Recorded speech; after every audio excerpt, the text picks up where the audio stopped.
buenas tardes a todos. Les damos la bienvenida y es un placer estar con ustedes en esta tarde de Argentina, ya noche de algún otro de los países. Estamos en un encuentro de grandes amigos. Vamos a hablar un poco de cirugía de algunos casos vitreoretinal. LATAM, tenemos invitados internacionales de lujo, como el doctor Jorge Rocha, Mauricio Maya, el doctor Nassim Abreu, el doctor Tono Roca, el doctor Juan Gonzalo Sánchez de Colombia, el doctor Eddie Barreda también de Perú, el doctor Alejandro Mújica de Paraguay, el doctor Iván Sepúlveda de Chile, que son grandes amigos y grandes cirujanos de vitro y retina. Y bueno, los convocamos para charlar un poco de casos desafiantes, de casos que, bueno, habitualmente tenemos en el consultorio y que tenemos que tratar de solucionarlos. Y bueno, compartir un ratito experiencias y de esta manera ver cómo podemos hacer para darle cada día algo más a nuestros pacientes. Así que bueno, le damos la bienvenida al panel argentino de distinguidos colegas y grandes amigos como Marcelo Sass, el doctor Arturo Alessandrini, Martín Charles, Andrés Lasabe, Pedro Nuova, Susana Cura, Matko Vidosevich y por supuesto Leonora Lavaque, Daniel Martín, vicepresidente actual de nuestra sociedad. Así que bueno, bienvenidos amigos y vamos a dar comienzo con Mauricio Maya.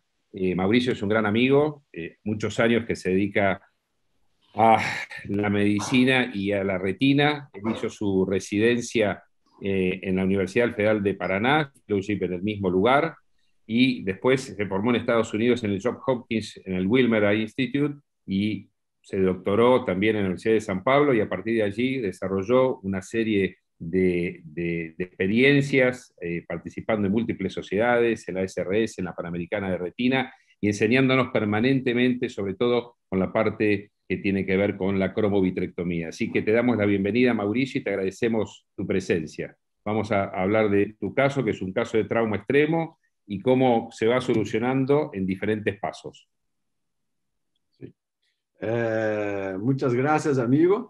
Amigos, es un honor para nosotros estar acá.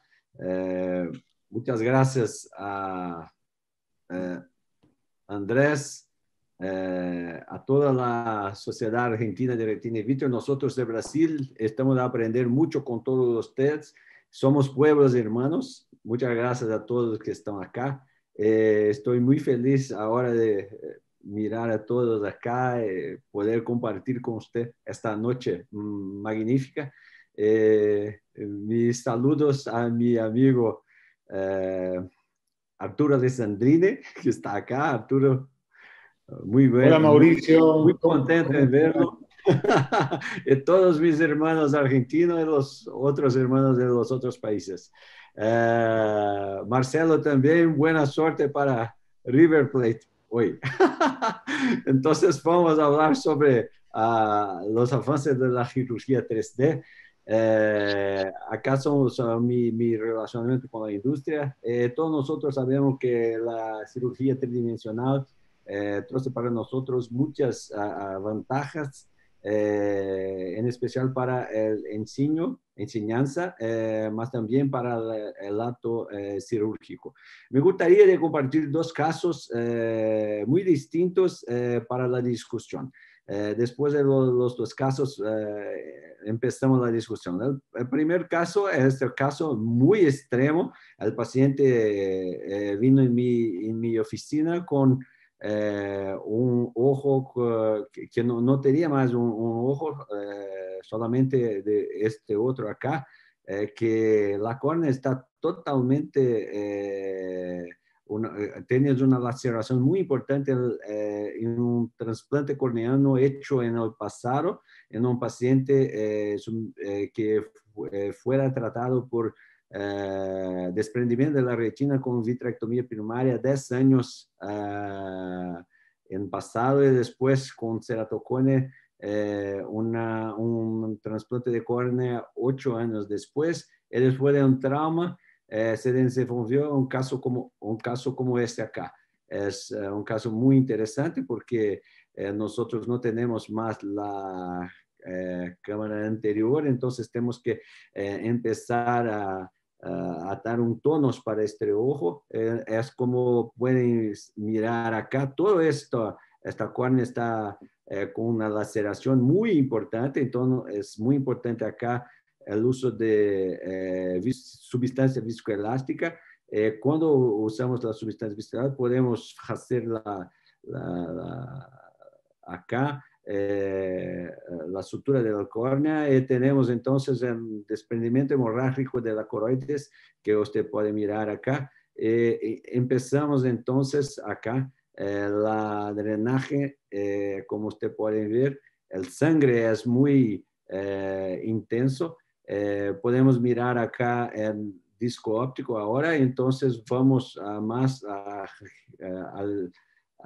hacer más drenaje de las coroides y vamos adentro a ver cuál es el punto que tenemos que hacer. Es muy importante, tenemos la infusión en la cámara anterior y después empezamos a la colocación de trocáteres no valvados en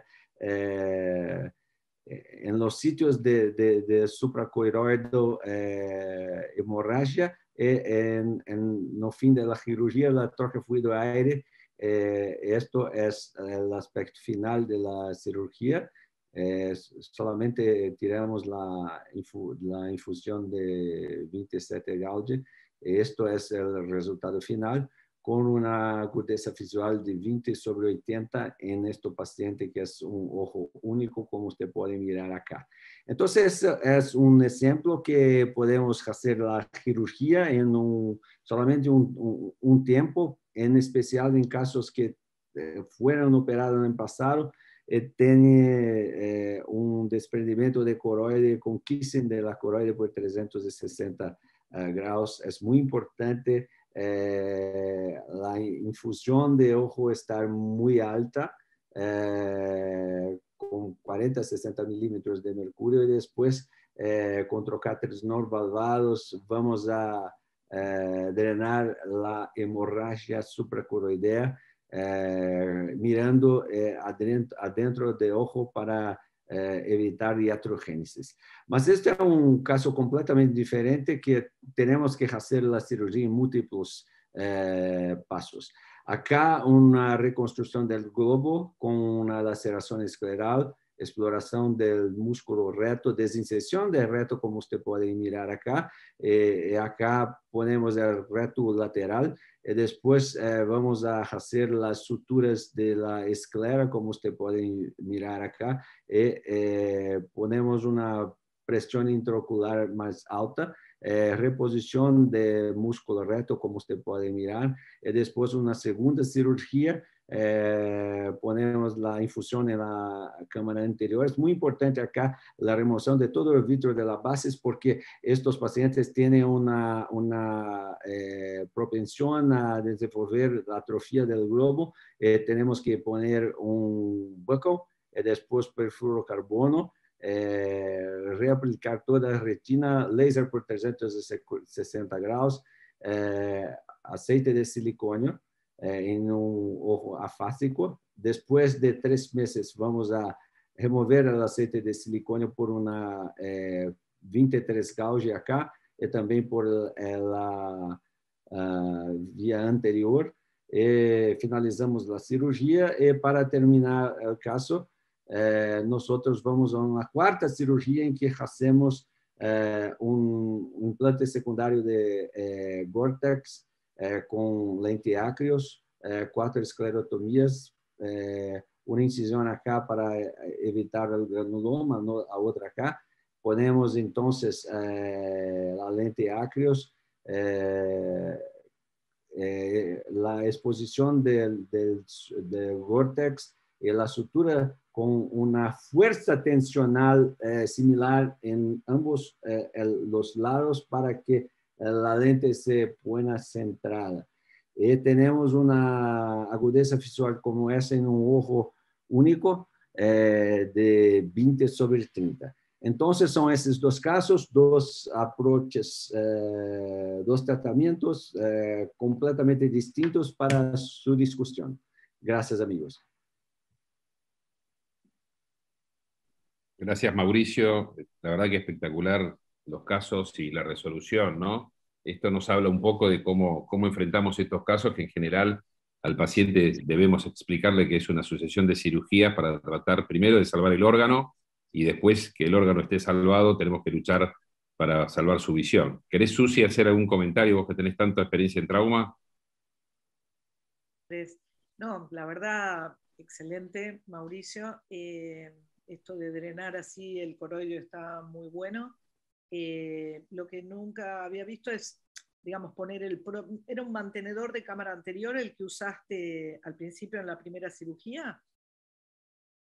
Sí, sí, en la primera cirugía, pero que cuando empecé la cirugía, no era posible el mantenedor de cámara anterior porque la laceración era casi que 180 grados. Entonces, poner la infusión, teníamos problemas. Entonces, la idea es preencher toda el cámara anterior con viscoelástico para tener una cierta tensión para suturar laceración del trasplante previo. Y después de suturar, sí, ahí podemos poner el mantenedor de cámara anterior y hacer la drenaje del Kissen de coroide. Bien, buenísimo los dos casos, me encantaron. ¿Cuánto tiempo tenía de abierto ese ojo? 8 horas, Daniel.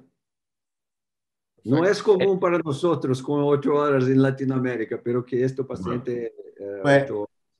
Sí, creo que fue una gran suerte poder terminar una expulsiva. Estaba a medio minuto de una expulsiva eso, ¿eh? Y después fue una gran suerte. Sí, este paciente fuera sometido a dos cirugías, Iván, en el pasado.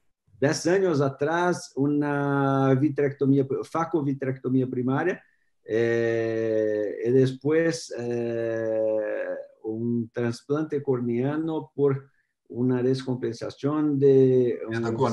Bueno, sí, sí. Entonces era un caso muy complicado que no tenía más vitrio. Pienso que con el trauma y con la laceración se supera el desprendimiento de coroide hemorrágico por 360 grados. Muy bien, felicidades. Felicitaciones, Mauricio, primero por la cirugía y después por tu español. Cada vez está mejor, ¿eh? Realmente. Estoy estudiando un poquito, un ratito para intentar conversar, hablar con mis hermanos argentinos, pero que después de sábado seré el campeón de la América nuevamente. ¿Puedo hacer algo que me parece sí muy importante en este tipo de casos de trauma en donde realmente no se ve bien el segmento posterior? No dudar en comenzar la cirugía con una infusión a través de la cámara anterior, utilizando un mantenedor de cámara, porque muchas veces cuando entramos a ciegas a la cavidad, a la cámara posterior, podemos tener estos desprendimientos coroideos o colocar la infusión en el espacio subretinal. Entonces es importante en estos ojos con trauma severo, como tú bien has mostrado, entrar a través de la cámara anterior que tenemos, digamos, cuando el ojo lo permite y cuando estamos frente a un paciente que es afáquico, nos permite, digamos, empezar a trabajar en la cámara posterior con mayor seguridad, porque a veces, como les decía, el colocar la infusión a ciegas en la parte posterior puede traer más complicaciones que soluciones. Sí, concuerdo plenamente. De acuerdo con usted, como siempre, en todos nuestros encuentros. Mauricio, ¿puedo hacer unos comentarios? Por favor, Pedro.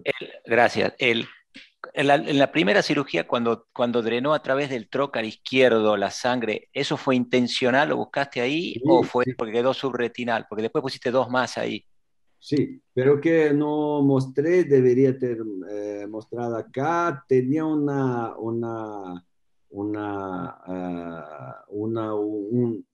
ultrasonografía que se mostraba un desprendimiento con quiste de coroide por los 360 grados. Entonces, mi racionamiento fue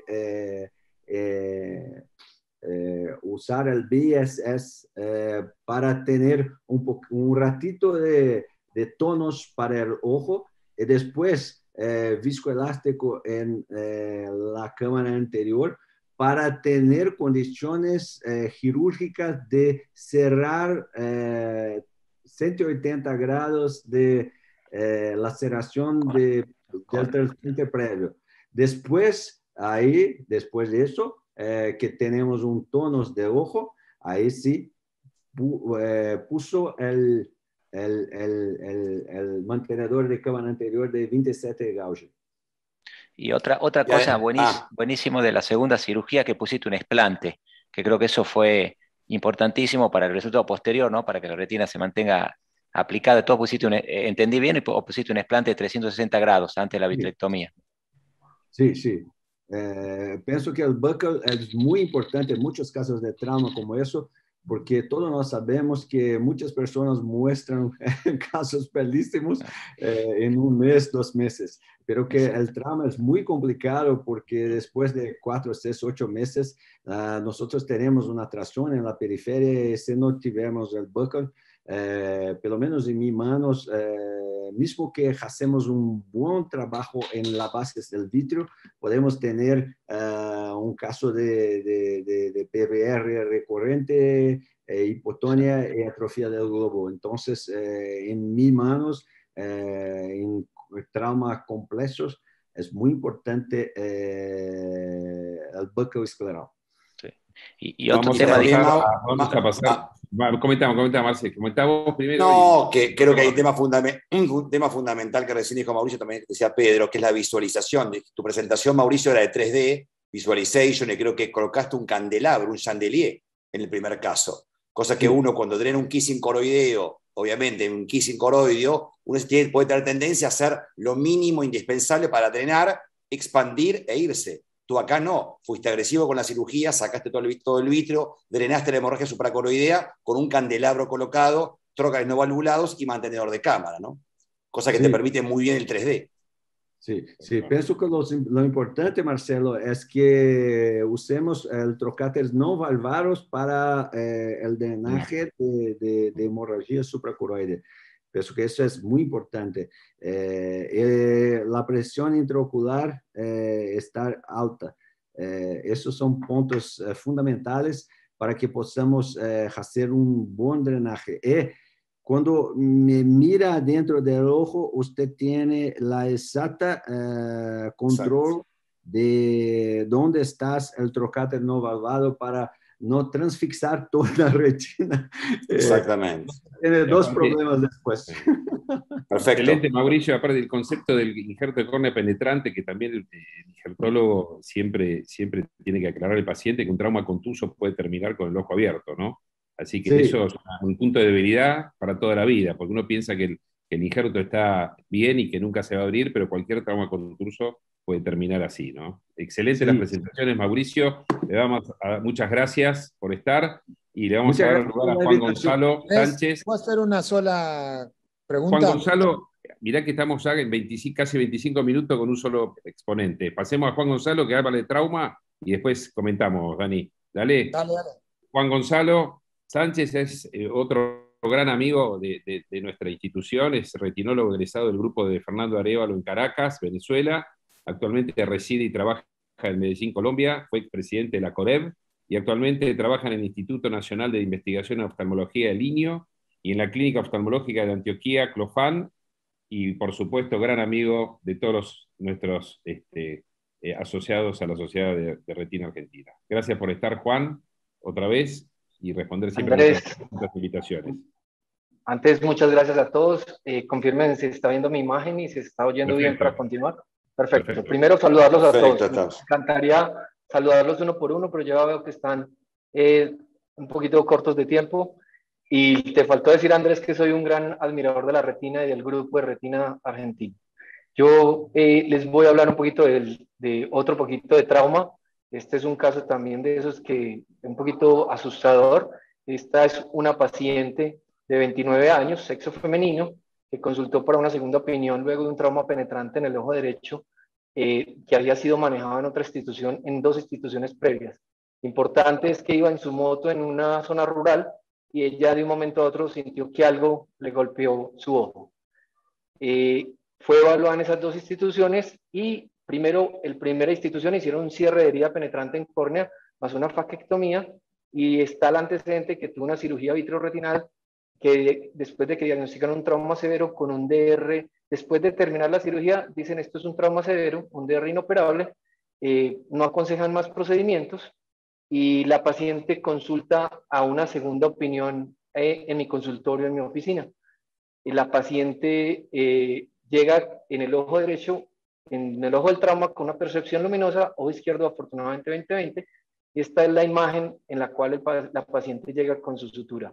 Y esto, aunque la vamos a ver en el video, es la imagen de retina y vamos a comenzar aquí el video. Entonces, la idea es que llega esta paciente, como lo pueden ver, una sutura que va casi hasta el centro, con unas suturas muy largas a nivel de la herida corneal que la paciente tenía, pero ya después de 1 mes y medio de cirugía se veía ya su cicatriz. Perdón que no sé por qué no están dando. Ahí sí están dando, ok. Ya tenía su cicatriz con unas heridas que no habían quitado en 1 mes y medio, pero tiene una pupila muy fija, la cual no hace una midriasis satisfactoria. Entonces ya comenzamos un poco con una visualización un poco compleja y quiero que miren la ecografía porque esta es la imagen que mostraba un DR. Y a mí es un DR muy pequeño que logran ustedes visualizar ahí y la paciente tenía solo percepción de luminosa. Entonces a mí no me cuadraba tener un DR tan pequeño y tener una percepción luminosa y que dijeran que no es operable. Entonces le propuse la cirugía y cuando entré a cirugía esto fue lo que encontré, una hemorragia vítrea bastante densa, un poco difícil la visualización, como pueden ver, no es que esté mal hecho el video, y pueden ver ese agujero que se nota ahí. Es un agujero que no es un agujero que uno podría decir fue por la misma cirugía, a no ser que tuviera un cuerpo extraño intraocular.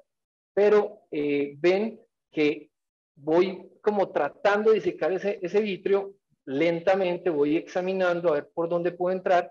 Y esto es como un consejo en el cual yo les digo a los residentes, a los estudiantes, que uno tiene que tener la calma y buscar por dónde iniciar su cirugía.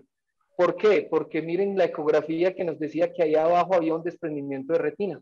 Entonces yo decía, debajo de ese vítreo tiene que estar el desprendimiento y si tengo el agujero ahí, y si voy hacia la parte inferior, esa zona inferior debería estar completamente desprendida. Yo no utilizo cambios en mi Unity, en el Constellation, yo solo toda la aspiración la manejo solamente el pedal como si fuera mi acelerador. Entonces aquí voy subiendo y bajando máximo hasta 300 y veo cómo voy descubriendo lentamente el DR que tiene y lentamente voy llegando acá y me encuentro con una gran sorpresa. El polo posterior estaba completamente aplicado. Miren esta parte porque yo lentamente voy quitando la periferia y miren esos pliegues que da hasta ahí, hasta ese punto temporal. Ahí van a ver, voy quitando, retirando, el agujero empieza a salir el líquido. Y miren cómo, claro, no falta el error de uno en algún momento y con la aspiración me traigo un poco la retina, afortunadamente suelto, pero tengo una de las cosas que no quisiera una en cirugía, que es un leve sangrado.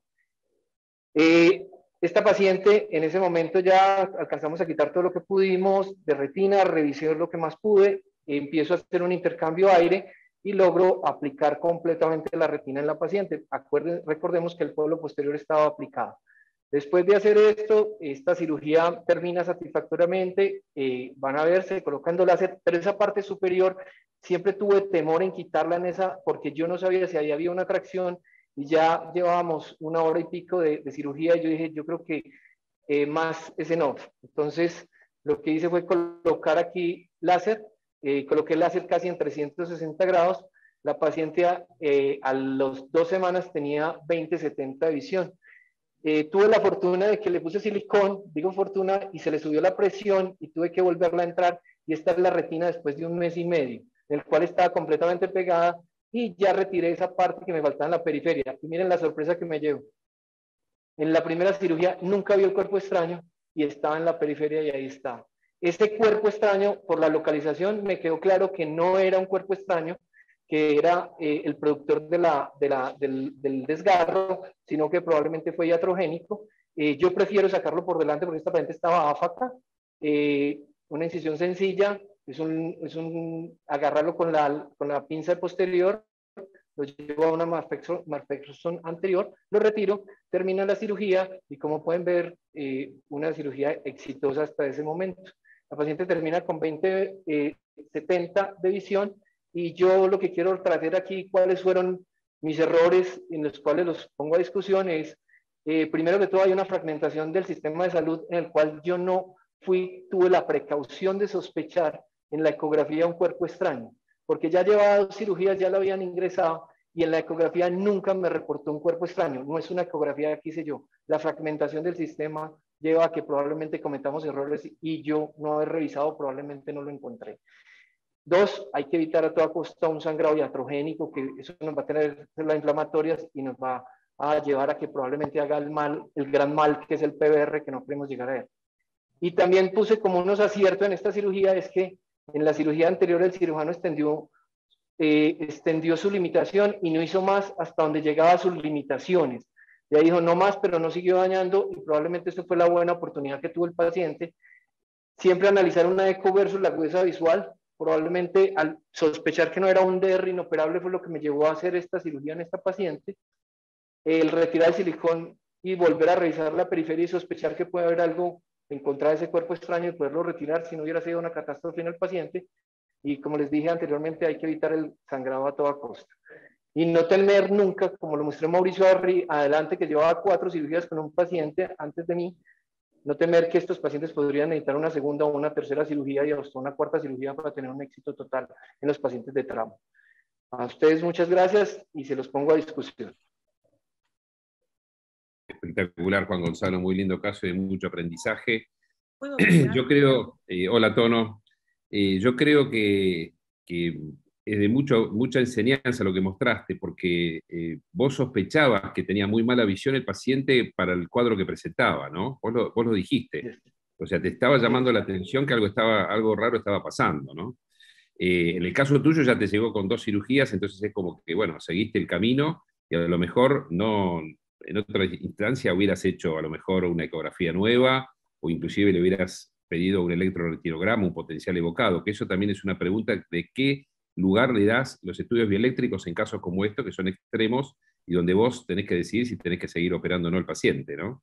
Me parece que es un caso de enseñanza, ¿no? Y fíjate que si vos no entrabas a sacar el aceite, ese cuerpo extraño iba a hacer estragos a lo largo, ¿no? Del tiempo. Tremendo. Total. Yo creo que una de las cosas... ¿Te puedo hacer un comentario? ¿Puedo hacer un comentario? Dale, Marco. Dale, Marco, vos. No, perfecto lo que dijiste, Andrés, también Juan Gonzalo, felicitaciones. Acá hay un punto que es muy interesante para hablar, que en un momento vos cuando lo presentaste, el cirujano anterior lo había dado como perdido, ¿está? Y eso nosotros que estamos acostumbrados a ver y tomar decisiones, lo que viene a colación lo que decía Andrés, es cuándo damos un ojo por perdido.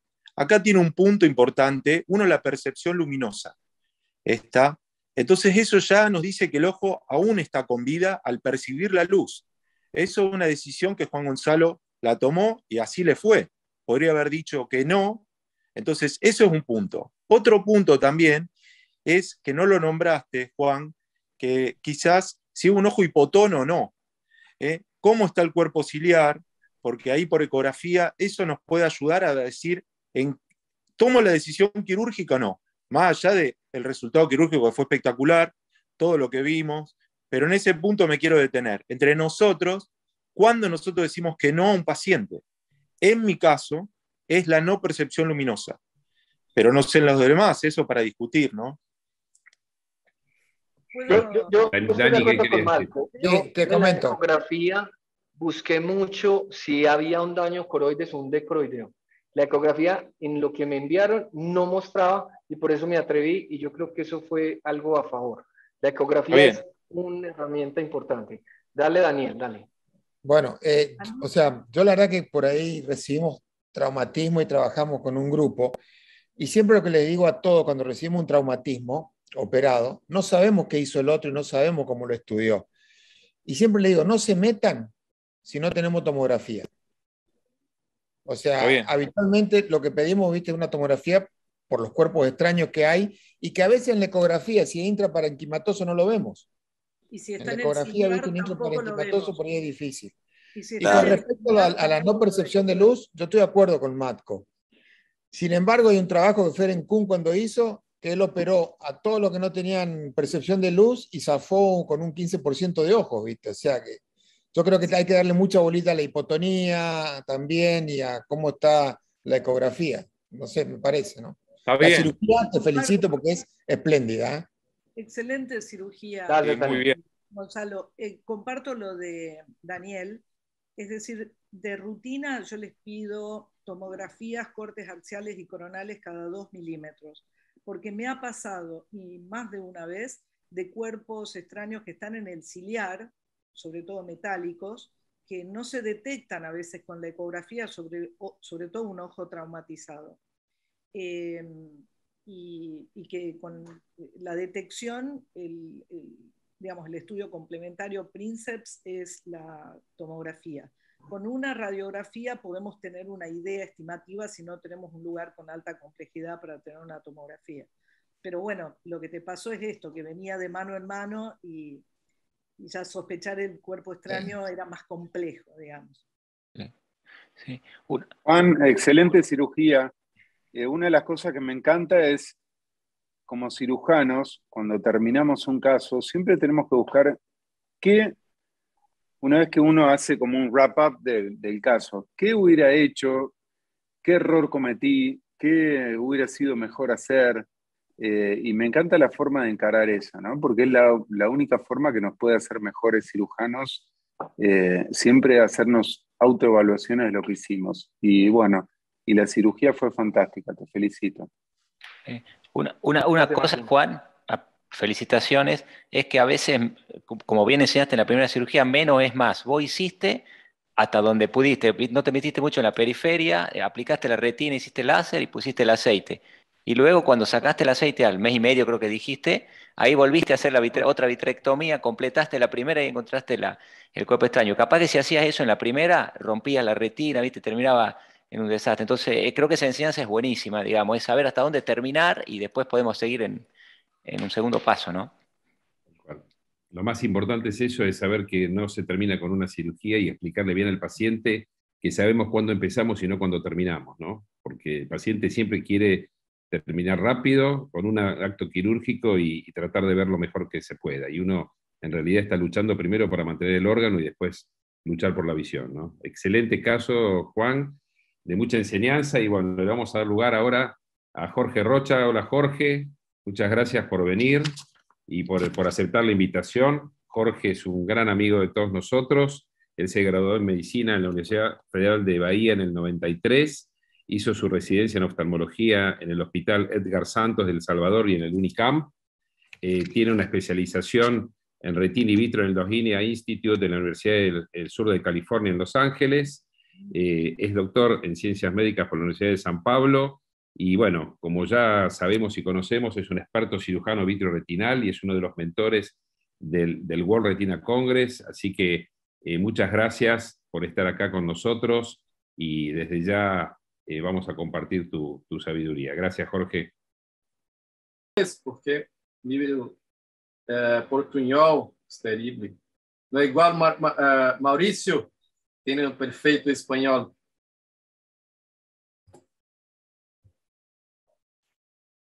Okay, please excuse me to speak in English just because it's much more easy to me to express, but have no disclosure. Have to say that it's a very honor to be a part of this very outstanding team of cirurgianos from all Latin America, and Sarivi is a very special society. I have in my heart all my friends from Sarivi, and all the time I remember a good place to go. I remember Argentina and good time that I have in Sarivi. And the case is a frontal retinal detachment management. It's a 42 years old female pseudophakic with 6 months retinal detachment, LP. And what I have done, I just start to explore. I use also a chandelier and start for the posterior pole and try to peel as much as I could. And when I could see the optic nerve, I tried to use PFO, try to flat, but was very tough to peel all this membrane.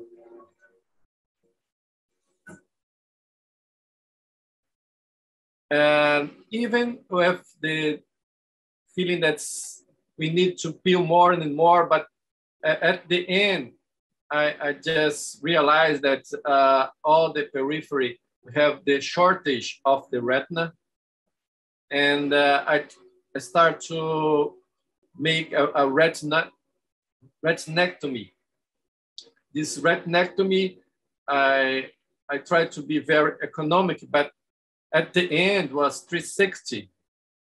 And I finished the case with a lot of laser and oil. But I have to just mention that it's very important to depress all the periphery and clean all the retina left behind in the vitreous base and clean everything. But I think we should never give up from very tough case like this, because sometimes it can get good results. After 1 year, this patient has count finger for 2 meters. And they are pretty much happy because they don't lose the eye. And just the end, invite everyone for the World Marathon that's gonna be on December 12th. And I hope very new days will come up and we can meet everyone and have fun and celebrate. Thank you very much to allow me to join you, my friends. Muitas gracias. Estoy muy feliz de estar acá. Gracias, George. Un caso muy interesante y desafiante, como habitualmente nos enfrentamos. La decisión de la retinectomía 360 es una situación extrema que más de una vez tenemos que realizar. ¿Cuáles son los parámetros que vos utilizás para tomar esa decisión?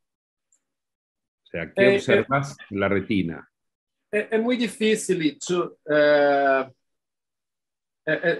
sorry. It's very hard to me. Yeah, it's very hard to decide when to cut 360. And the first time we have to peel and try to take it out all the membranes that we have in all the retina, even in the periphery. But when you realize that all the retina has an intraretinal PVR that you can go say that the retina is short, and we need to cut. Sometimes it's impossible to take it out all this PVR from the periphery, and we need to do this in order to finish the case and reattach the retina. Sometimes we do this very slowly because we are doing some retinectomy and try to see. Sometimes we can use the fluid exchange and see if you continue has a short retina, and if the retina attached, you can just finish the case. But I try many times and still have PVR in the periphery, and I finished the case at 360. But it's not easy to decide that. We know that the results not the same if you have some part of retina attached, but in very tough case like this is something that's we can't avoid to finish the case. Andrés. Sí, decía Andrés. Bueno, Jorge, buenísimo el caso, felicitaciones. Una de las cosas que nos ayuda a tomar la decisión también de la retinectomía en 360 es cuando, por supuesto, la PVR es intrarretinal o ya atraviesa la retina y no se puede pelar, por supuesto. Y otra es que si dejamos parcialmente la retina adherida, muchas veces cuando se hace una retinectomía extensa y se deja con PVR, puede haber un tironeamiento muy fuerte del cuerpo ciliar que lleva a la complicación más frecuente de estos casos, que es la hipotensión ocular que va a llevar en el postoperatorio. Entonces, es más beneficioso para el paciente tratar de aplicar la retina en estos casos con la retinectomía en 360. I agree with you, and I have to say that we should depress 360 and clean all the remain retina and scar tissue and everything, because if all the retina you left behind, it's gonna be scar tissue and it's gonna fracture the ciliary body, gonna have the shut down the eye, we're gonna have the hypotony and everything. We should clean all the periphery in order to have a long result. Many cases like this, if you don't clean well, after 1 year, we have the hypotony and this have ptesis. And one thing that to have the long-term result, we need to clean.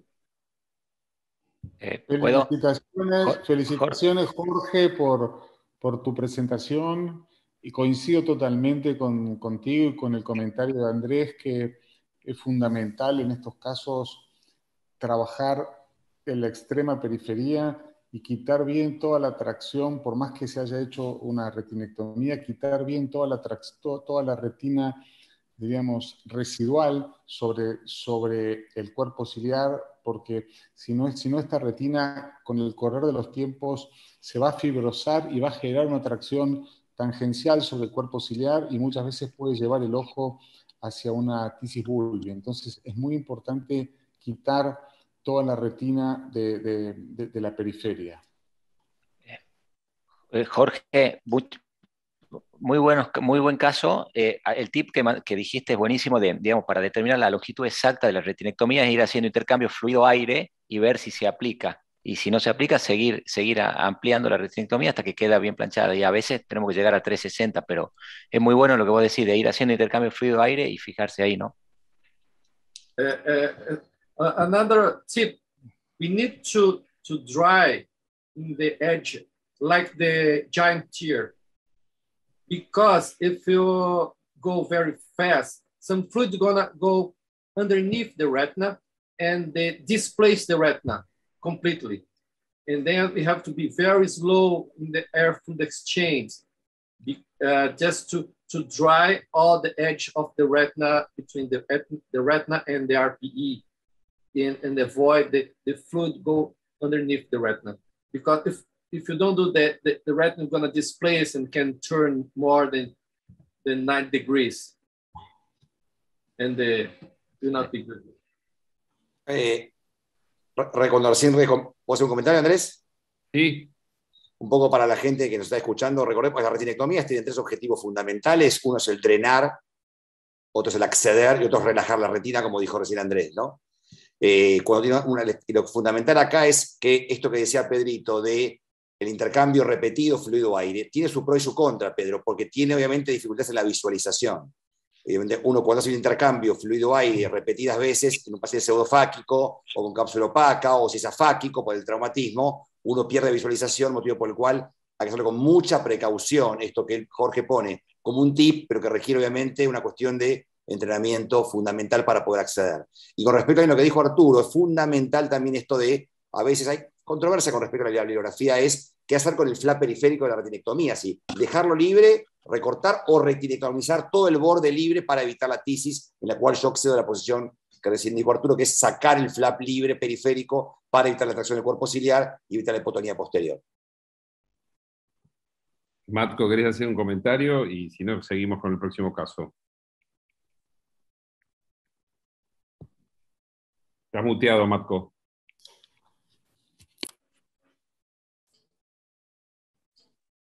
No, te decía Andrés que espero, creo que tenés 3 casos de agujero macular, espero. Sí, sí, por supuesto. Perfecto. Buenísimo. Bueno, Jorge, muchas gracias. Excelente el caso y la resolución. Ya para charlar mucho más, pero bueno, vos sabés que hay muchos casos para presentar. Mil gracias por estar, Jorge. Le vamos a dar paso ahora al doctor José Antonio Roca. Tono, no sé si estás presente. Sí, soy. Hola, ahí hola, estás. ¿cómo están? ¿Cómo andas? Estaba tras bambalinas. ¿Cómo estás? ¿Bien? Bien, Mil gracias por estar. Bueno, Tono, otro gran amigo de todos nosotros. Él recibió de médico cirujano en la Universidad Nacional de Federico Villarreal, hizo su residencia en el Instituto Nacional de Oftalmología, cursó el curso de Ciencias Básicas en Oftalmología en la Universidad de Stanford, hizo un fellow de Retina in Vitro en la Universidad de Chile y en el July State también en Los Ángeles, California, presidente de la Sociedad Peruana, de la Sociedad Panamericana de Retina in Vitro, y es profesor en la Universidad Peruana Cayetano Heredia y de la Universidad Nacional Federico Villarreal. Le damos la bienvenida a Tono y bueno, vamos a hablar un poquito ahora en este bloque de la mácula, manejo de agujero macular refractario. Muchas gracias, Andrés, y muchas gracias, amigos de la SARIF. Para mí es un alto honor estar aquí con ustedes y con toda esta sarta de grandes amigos retinólogos latinoamericanos. Vamos a hablarles algo sobre el agujero macular. Les traigo 3 videos cortos. Este primer video es lo que normalmente yo hago en un agujero macular grande. Un agujero macular grande, lo que hacemos es lo que con triamcinolona trato de desprender la hialoides posterior y luego hacemos azul brillante y vamos pelando la membrana limitante interna y dejo un flap al lado temporal.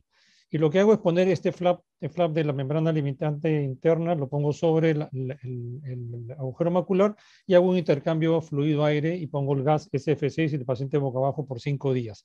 Yo prefiero hacerlo siempre temporal porque como el fluido o el aire viene del lado temporal, me ayuda a plegar esa membrana limitante interna sobre la mácula y posicionarla bien. Hay otros que la prefieren hacer de la parte superior hacia abajo. A mí me gusta más del lado temporal hacia nasal. Pero esto que han visto es mi manejo normal en un caso no muy complicado. ¿Qué cosa hago en otros casos? Por ejemplo, en este paciente que van a ver aquí que tiene una retinopatía miópica, con un desprendimiento de retina algo crónico y un agujero macular grande. Esta paciente tenía agudeza visual muy mala, ustedes van a ver con la retina desprendida. Y entonces, en este caso, ya había sido operado por otros colegas varias veces. Entonces, entramos a hacer la vitrectomía. Ven la retina ahí desprendida. Lo que hacemos es, primero pongo un poquito de azul brillante para ver si es que tiene alguna membrana limitante interna que sacar o algo, que en los pacientes miopes es dificilísimo quitar la membrana limitante interna, no es fácil. Uno, porque uno no llega al estafiloma posterior y además porque es muy difícil. Entonces lo que hicimos fue poner perfluorocarbono a ver cómo se iba pegando la retina y lo que decidimos es, al ver la retina periférica desprendida, hicimos hacer un trasplante autólogo de retina. Lo que hacemos es marcamos una zona periférica, siempre tiene que ser más grande que el agujero que uno quiere tapar. Lo ideal es hacer pocos, no como el caso que estoy haciendo yo, que pongo mucho cauterio. Generalmente se pone un poco menos y con una tijera se corta este flap. Yo no tenía tijera en la mano, así que decidí hacerlo con el vitrector en forma cuidadosa, que también se puede hacer. Siempre se debe hacer este flap con la retina desprendida y poner el perfluorocarbono un poco antes y después se llena un poco más de perfluorocarbono para que este flap, que lo ven ahí, que lo tengo tomado en la pinza, vaya por dentro del perfluorocarbono pegado a la retina y posicionarlo encima de la mácula. Entonces uno lo posiciona encima de la mácula y luego de eso hace un intercambio con aceite de silicona o uno deja el perfluorocarbono por algunas semanas, un par de semanas, y luego entra en una segunda cirugía a retirar el perfluorocarbono como ustedes prefieran. En este caso yo prefería hacerlo con aceite de silicona. Ahí le estamos poniendo endoláser a la zona donde hemos tomado el flap, el trasplante de retina autólogo, y le ponemos aceite de silicona y este paciente fue muy bien. Este ha sido uno de los pacientes que mejor me fue. Este paciente tiene 20/150 de visión con ese agujero macular y ya tiene casi 3 años. Y en algunos otros casos lo que hacemos es esto que estamos haciendo últimamente.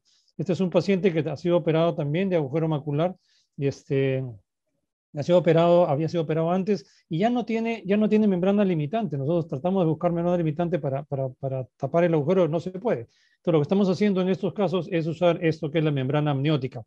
Lo ideal es tener un punch de dermatología de 1 milímetro. Yo no lo tenía a mano, así que con una vanas y con la pinza de McPherson recta, vamos lentamente dándole el molde a este pequeño flap que en estos casos cuando se entregan así pegado a una gasa, el lado que va pegado a la gasa es el lado coriónico.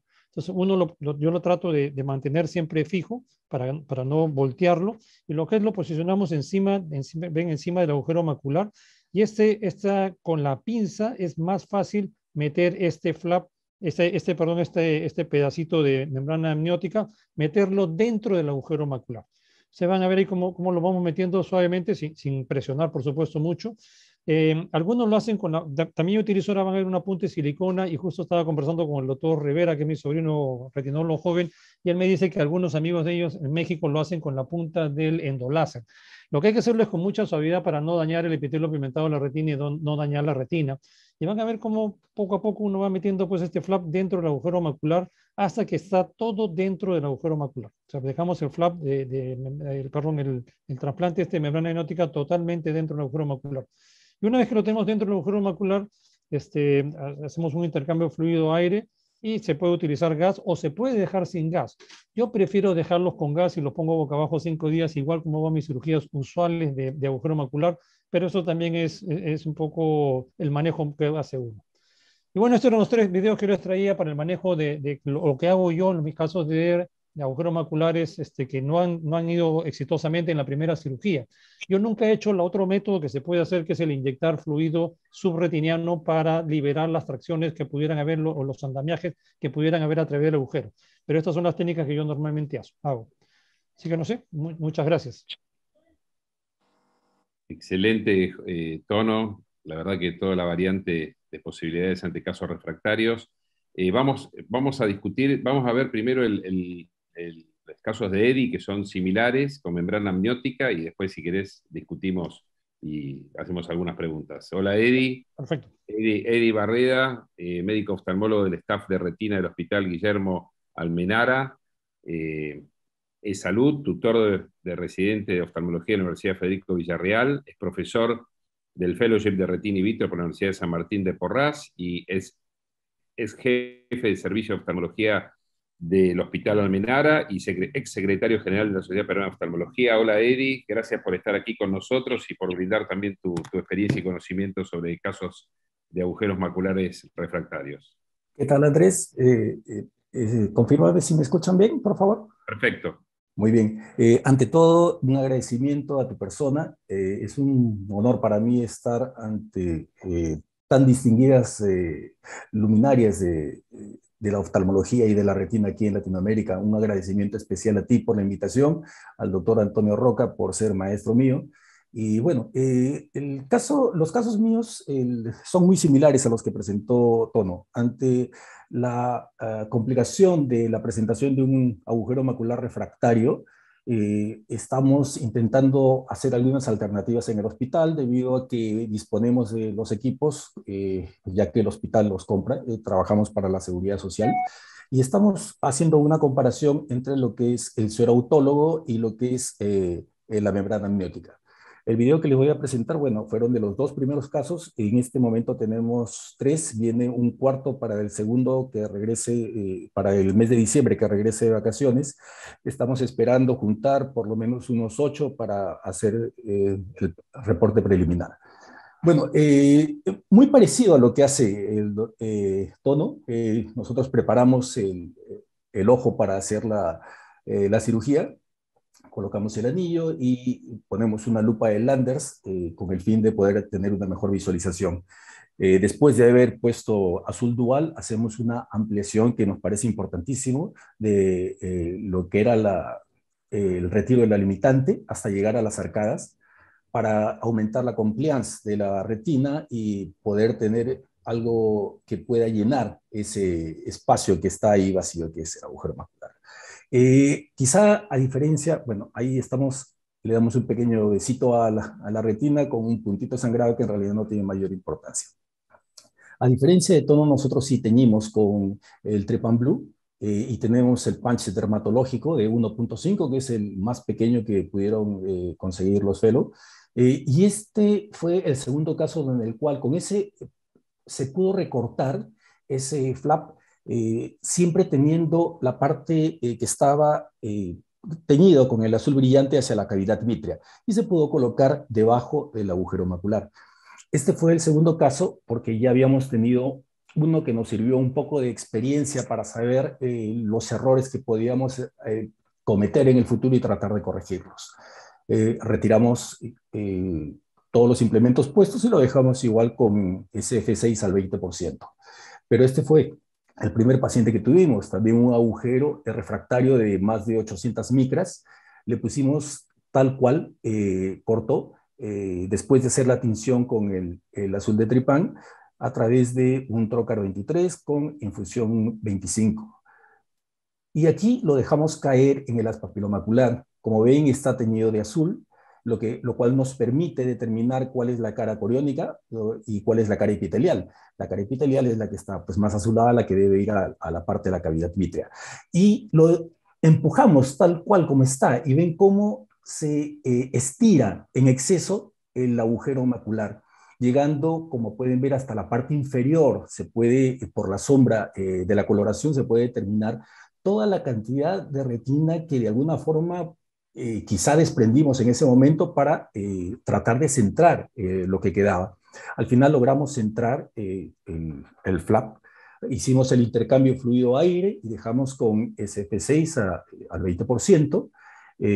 Este agujero todavía está en evaluación, es un agujero que no ha cerrado del todo, a diferencia del primer caso. Igual lo dejamos igual como acetono, con posicionamiento y SF6 al 20%. Finalmente tenemos la foto del segundo caso, donde se van formando primero la membrana limitante externa y bueno, según los reportes ya dados por ya colegas que están haciendo esto, tenemos que esperar todavía hasta un cierto tiempo prudente para poder de alguna forma evaluar la situación. Bueno, y ese es el video que les quería presentar. Gracias, Andrés. Buenísimo, buenísimo, Eddie. Excelente. Y ahora Nassim también nos va a hablar de un agujero macular grande. Hola Nassim Abreu, residente de oftalmología en el Hospital Dr. Elías Santana en República Dominicana, especialista en retina y vitro en el Conde de Valenciana en México y hoy profesor de la Facultad del Hospital Dr. Elías Santana. Gracias, Nassim, por estar aquí con nosotros nuevamente y, bueno, vemos tu caso y después discutimos un poquito entre todos.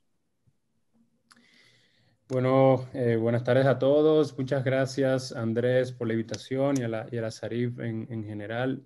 La verdad que es súper divertido compartir con ustedes siempre. Vamos, esta conferencia la titulé Reparando un cráter y ya vamos a ver el por qué.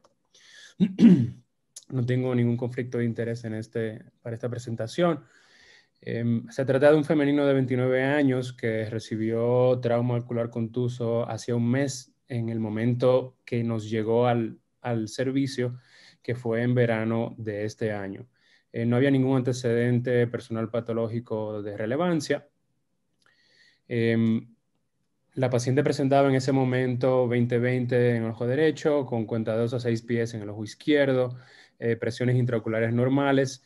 A la biomicroscopía se observaban segmentos anteriores de ambos ojos sin ninguna eventualidad y en la oftalmoscopía binocular indirecta en el ojo derecho estaba perfectamente bien.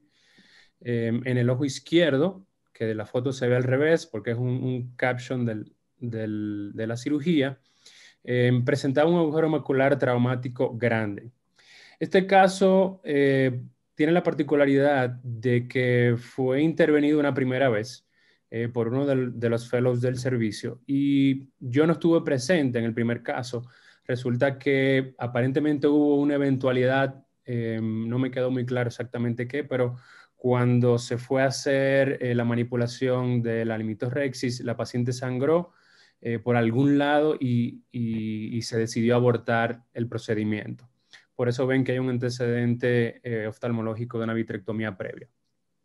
Según la historia, no se llegó a tocar la limitante interna en esa primera intervención. Entonces, esto es el agujero previo a la primera cirugía. Tenía un diámetro máximo de más o menos, si no mal recuerdo, 600, 700 micras. Y luego del primer procedimiento, el agujero agrandó. Y si se fijan, la medición de casi 1080 micras no es ni siquiera a nivel del diámetro mayor, porque se está midiendo en el diámetro horizontal. Entonces, dado este hallazgo, decidimos que vamos a entrar a reoperar. Es un paciente que no se le ha tocado la limitante, que tiene bordes elevados y entendemos que hay posibilidades de cerrar el agujero. Entonces, siempre en estos casos de trauma, importante evaluar el nervio para descartar que haya una neuropatía óptica traumática. Ya para esta fecha teníamos varios meses posterior al trauma, alrededor de 3, o sea que vamos a ver algún cambio, alguna palidez y si vemos está todo dentro de límites relativamente normales. Vamos a la cirugía. En este caso, a mí me encanta siempre que voy a hacer una reintervención de un paciente, de otro colega, que no se sabe lo que se hizo, como anteriormente han dicho, y principalmente de los fellows que aún están en formación, siempre confirmo que haya un desprendimiento del vitro posterior de manera adecuada. Vamos a ver aquí que no había un desprendimiento de la hialoides de manera correcta y con la triamcinolona pues podemos verlo y visualizarlo de manera más correcta y así ayudarnos para producir ese desprendimiento del vitro posterior para poder luego entonces proceder a abordar la mácula. Básicamente estaba toda pegada desde el nervio y sobre toda la superficie de la retina. Entonces, completamos el desprendimiento del vitrio posterior, teñimos con azul brillante en este caso. Yo me había ya decidido desde un inicio por el tamaño del agujero hacerle un trasplante autólogo. Pero dado la historia del trauma, la historia de la primera cirugía fallida y los cambios fibróticos que se ven en el borde del agujero, decidí hacer una pequeña limitorrhexis para liberar esa fibrosis que se pudiese generar en la limitante interna alrededor del agujero y también con esperanzas de que se le fuera ese borde blanquecino que se puede apreciar ahí. También haciendo el desprendimiento del vitrio no vi como que quedaron algunos restos de hialoides y también me aseguraba de que se retirara eso. Con la diatermia marco y delimito los puntos del graft que voy a tomar y completo tanto de darle la vuelta a 360 a la delimitación del injerto con el láser y el láser profiláctico alrededor del área que voy a tomar. Yo no uso tijeras, no tengo realmente tijeras verticales, lo hago con tijeras curvas. A mí no me gusta ir levantando el flap mientras voy cortando. Yo aprovecho la adherencia de la retina al EPR en el centro del flap antes del injerto, antes de comenzar a desprenderlo y simplemente le dejo un pequeño pedazo adherido que se retira por lo general con levantar todo el injerto. Peculiarmente, y creo que me parece haber visto a Matko anteriormente hacer esta maniobra, yo no arrastro el injerto por debajo de la burbuja de perfluoro. Encuentro que se pierden fotorreceptores a la hora de hacer esta maniobra, y entiendo que una forma más correcta es metiéndolo a través de la burbuja, y miren cómo ya luego de sobrepasar y llegar a la parte inferior, el flap se queda muy bien y podemos simplemente acomodarlo como queramos. Yo todavía no me he animado a dejarlo en gas. Yo los dejo todos en silicón, le hago un cambio perfluoro silicón directo, y aquí me ven cómo me llevo de la pulsación del nervio óptico para saber cuándo aspirar y cuándo no. En este caso, con una cánula de Charles lo hago de manera pasiva, y cuando veo que comienza a pulsar, entonces aspiro de manera activa. Este es el posquirúrgico, 3 días posterior a la cirugía. La verdad, para mí súper interesante lo rápido que se integró el injerto al tejido receptor. Incluso en la toma de abajo se pueden ver cómo hay una continuación de las capas retinianas de un lado a otro. En el OCTA se ha descrito anteriormente alguna vascularización del autoinjerto. En este caso no se aprecia aún. Se pueden ver un poquito más franco las delimitaciones de la integración del autoinjerto al tejido receptor. Y sí, lo más impresionante es que al día de hoy, prácticamente hace 1 o 2 semanas, la paciente de cuentadedos anda 20-100, que francamente yo no me esperaba una mejoría tan importante, pero bastante buena por lo que va en su seguimiento de un mes quirúrgico. Muchas gracias. Espectacular, Nassim. Excelente los casos Tono, Eddie y Nassim. Arturo, ¿querés hacer algún comentario? Vos tenés experiencia en el autotrasplante. Felicitaciones, Tono, por tu presentación. Eddie, Nassim, un gusto volver a reencontrarnos, aunque sea a través del Zoom. Bueno, dividamos un poco las dos técnicas. Una cosa es comentar el autoinjerto de retina, y otra cosa es el trasplante autólogo de membrana amniótica. Con respecto al trasplante autólogo de membrana amniótica, me parece muy importante lo que mostró Eddie, digamos, de cortar la porción de membrana amniótica con el PAX de dermatología. Eso lo hace realmente mucho más fácil la técnica, y en las etapas iniciales, teñirla con azul tripam también es un buen tip, porque si bien el lado coriónico sabemos que se pega muy bien al epitelio pigmentario, la manipulación del flap de membrana amniótica dentro de la cavidad vítrea a veces es bastante difícil. Entonces, si nosotros la tenemos teñida, cuando lo vamos a colocar sobre el agujero, nos es mucho más fácil darnos cuenta de cuál es el lado coriónico, ¿no? Para no tener que estar dándolo vuelta y provocar un daño iatrogénico a la membrana amniótica. Eso con respecto... y el otro tip importante es que para colocar el injerto de membrana amniótica se debe utilizar siempre un trocar no valvulado. O sea, en estos casos, en la mano derecha tenemos que usar un trocar no valvulado. Y con respecto al autoinjerto de retina,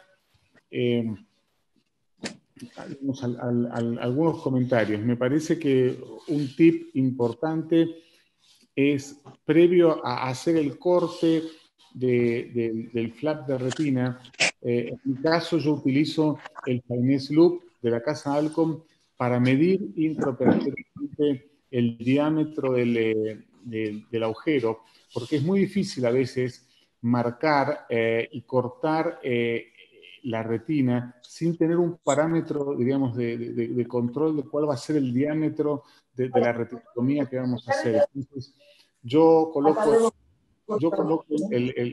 el Finesse Loop, mido con el Finesse Loop, después llego el Finesse Loop a la zona donde voy a hacer la retinotomía. En mi caso yo prefiero usar la zona temporal superior.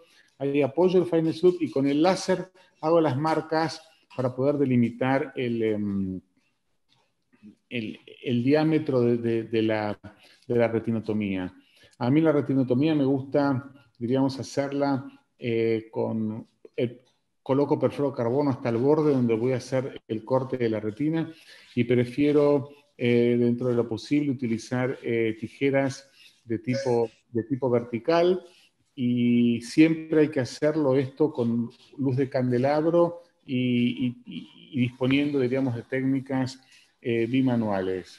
Y el otro punto es que digamos, como bien marcó Tono, sobre todo en los primeros casos, siempre es recomendable dejar aceite de silicón y dejar un tamponaje con aceite de silicón. Hay quienes también dejan, digamos, un tamponaje postoperatorio con perfluorocarbono. Yo en lo personal no me animo a dejar el ojo con perfluorocarbono, porque aparte, por otro lado, el dejar el ojo con perfluorocarbono significa que a los 3-4 días hay que entrar nuevamente al quirófano a quitar el perfluoro, y a veces eso es bastante traumatizante para el paciente. No es lo mismo entrar a lo mejor a las 4 o 5 semanas a quitar el aceite que hacerlo a los 2 o 3 días del postoperatorio.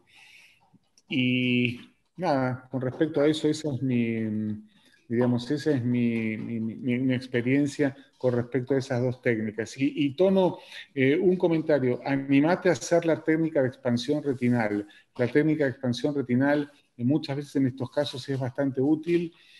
Es muy sencilla, porque con la cánula digamos, subretinal de 38, 42, haces los pequeños desprendimientos localizados, y la verdad que los resultados son bastante buenos.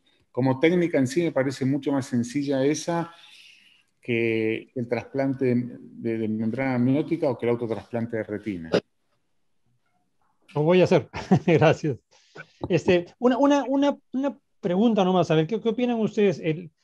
Cuando yo no quise teñirlo, el flap con azul tripán, porque como el flap va debajo de la retina, tenía cierta reticencia que vaya a haber alguna toxicidad. De repente con el azul brillante no habría tanto, pero con el azul tripán, ¿no creen que podría haber alguna complicación de toxicidad si uno lo pone debajo de la retina?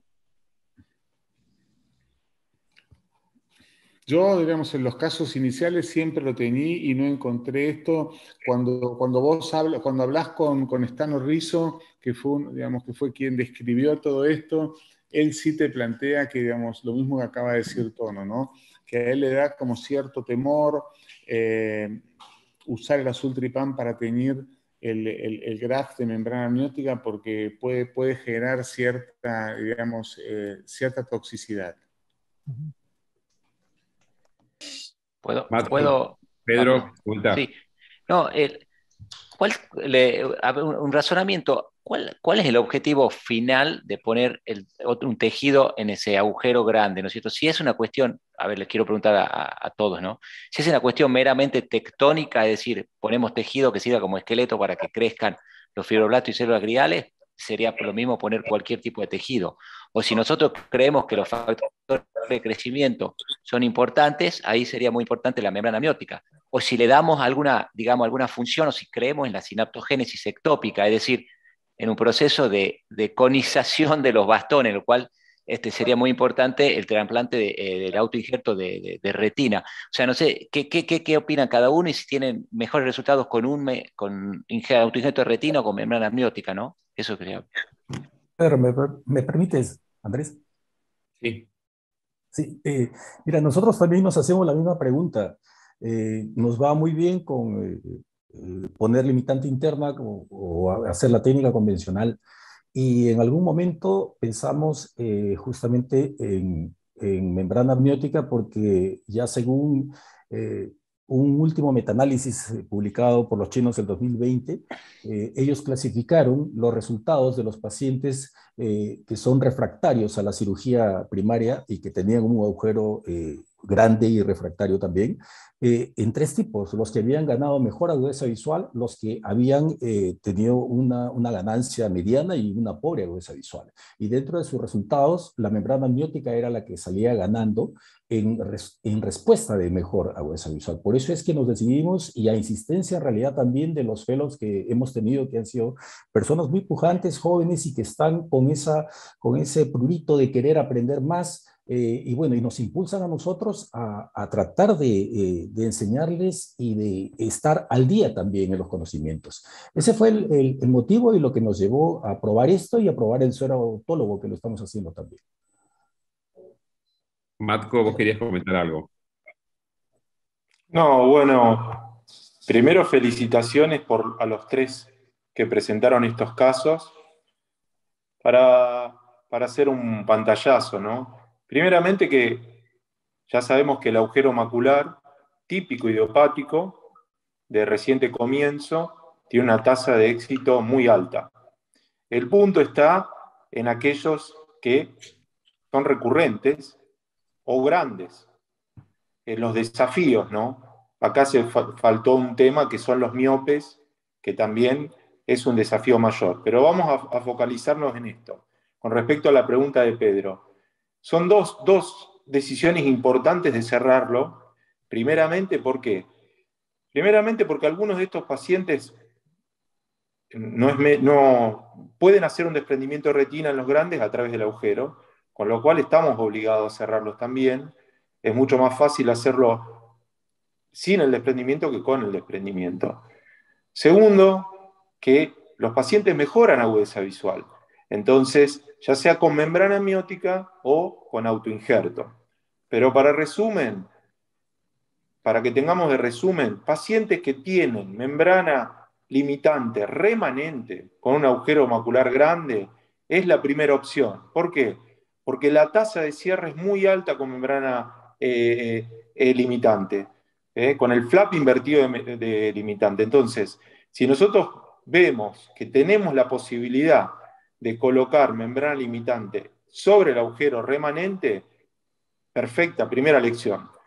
Segundo, los pacientes con membrana amniótica o con autoinjerto son aquellos para casos con agujeros, como pudimos ver en las cirugías, grandes.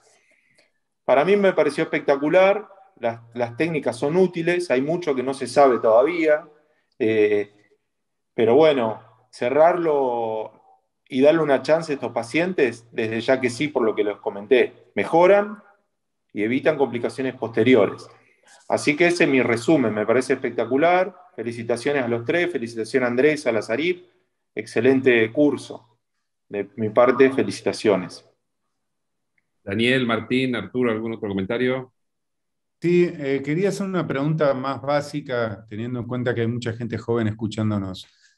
Muy lindo, José, el tono Roca, muy linda presentación. También Nassim, muy bueno. Eddie también, muy lindos los casos. Les quería preguntar, ¿hasta dónde recomiendan desprender la hialoide posterior? ¿Son en el área macular, entre las arcadas, irnos hasta el ecuador, irnos hasta la extrema periferia, en los casos de agujero macular o membrana preretinal? Bueno, me gusta. Bueno. Perdón. No, está bien, no, sí, Tono. sí. No, bueno, sí, yo le quiero presentar, quiero preguntar justamente a los 3 que expusieron cirugía de mácula, ¿no? Tono, sí. Sí, Martín, yo pelo la membrana, la hialoide posterior, la separo de todo el área macular y la jalo solo hasta la media periferia, en ningún lado donde vaya a hacer una tracción periférica que vaya a ocasionar un desgarro en la retina. Entonces, no necesito hacerlo mucho más allá. Y ahí la recorto. Y otra cosa también te quería comentar justo sobre, Eddie dijo que él prefería teñir y sacar la membrana limitante hasta las arcadas. Yo no lo veo tan necesario, te cuento. Yo no saco la membrana limitante tan lejos. Yo creo que esas son opciones y bueno, no estoy al tanto de algún estudio que haya demostrado que por sacar la membrana limitante hasta las arcadas tengamos mayor cierre del agujero macular. Hay algunos que lo hacen así y otros no. Nassim. Yo tengo un pensar muy particular. yo siempre he dicho que a la hora de que uno va a entrar a hacer una vitrectomía, por lo menos yo entiendo que hay que sacar la mayor cantidad de vitrio que se pueda, no siendo obsesivo. ¿Y a qué me refiero con esto? Yo todavía no tengo la capacidad de discernir qué tanto vitrio es correcto dejar y qué tanto no. Entonces, yo no estoy de acuerdo con los cirujanos que hacen, simplemente despegan la hialoides del polo posterior y hacen su cirugía macular y dejan todo el vitrio. Yo siento que todo ese vitrio que pueda quedar remanente ahí tiene un potencial contráctil que luego puede generar lesiones periféricas. Yo creo que voy muy acorde con el pensar del doctor Roca. Yo trato de levantar la hialoides hasta donde se deje sin ser muy compulsivo. Cuando no hay una patología periférica, no hay una indicación de hacer un rasurado de la base del vitrio. Entonces, en esos casos, yo sí la levanto hasta donde me deje y si veo que hay cierta resistencia, ahí quedó y simplemente hago un rasurado de la corteza que pueda quedar sobre esa hialoides que va a quedar adherida a la superficie retiniana. ¿Eddie? Totalmente de acuerdo. En realidad, el ojo te va guiando y te va diciendo, uno va retirando la membrana y hasta donde ve, que es por lo general media periferia, hasta donde ve que ya no tracciona, hasta ahí lo deja. Y ya cuando ve que comienza a traccionar, pues ya sabe qué es lo que va a suceder si es que uno la jala más. Totalmente de acuerdo con lo que dijo Nassim y todo. Yo creo que es muy, muy interesante la nueva terapéutica para estos agujeros refractarios, pero evidentemente se va a ir imponiendo aquella técnica que nos dé mayor rehabilitación visual, ¿no? Con la sinaptogénesis y con la realidad de la funcionalidad, porque no es lo mismo ocluir un orificio que ocluirlo y darle funcionalidad, ¿no? Entonces yo creo que el tiempo nos va a dar la técnica ideal, ¿no? Sí, sí, Arturo. Yo creo que casi todas estas técnicas tienen, diríamos, un muy buen resultado anatómico, pero tenemos que esperar a ver, digamos, cuáles son los resultados funcionales para nuestros pacientes, ¿no? Porque el principal problema acá es la funcionalidad y no el resultado anatómico. Digamos, el resultado de cierre del agujero utilizando todas estas técnicas es bastante similar, ¿no? Solamente un comentario más. Me parece importante el trabajo que acaba de presentar Flavio Resende, en donde ellos hicieron toda una clasificación y un metaanálisis en base al tamaño del agujero, de cuál es la técnica apropiada, en donde analizaron los distintos resultados de más de 20 cirujanos experimentados a lo largo de todo el mundo. Y ellos encontraron que, de acuerdo al tamaño del agujero, cuál es la técnica más apropiada para obtener mejores resultados, no solo anatómicos, sino funcionales. Y ellos dividen a los agujeros en agujeros grandes, extra grandes y gigantes. Y entonces, en base a esto, propusieron, digamos, cuanto menor es el agujero, tanto el autotrasplante de retina como la membrana amniótica, como la membrana limitante interna, dan buenos resultados, pero cuanto más grande es el agujero, el trasplante autólogo de retina es la que da mejores resultados anatómicos y funcionales. Entonces, me parece importante recomendar, sobre todo a la audiencia, digamos, a los médicos más jóvenes que están empezando, recomendarles que lean este trabajo porque me parece bastante, digamos, importantes sus conclusiones. Creo que, Arturo, los gigantes eran por encima de 1000 micras. Sí, 1000 micras, sí. XXL le dicen. Sí, sí. Bueno, mil gracias, Tono, Eddie, Nassim, excelentes casos.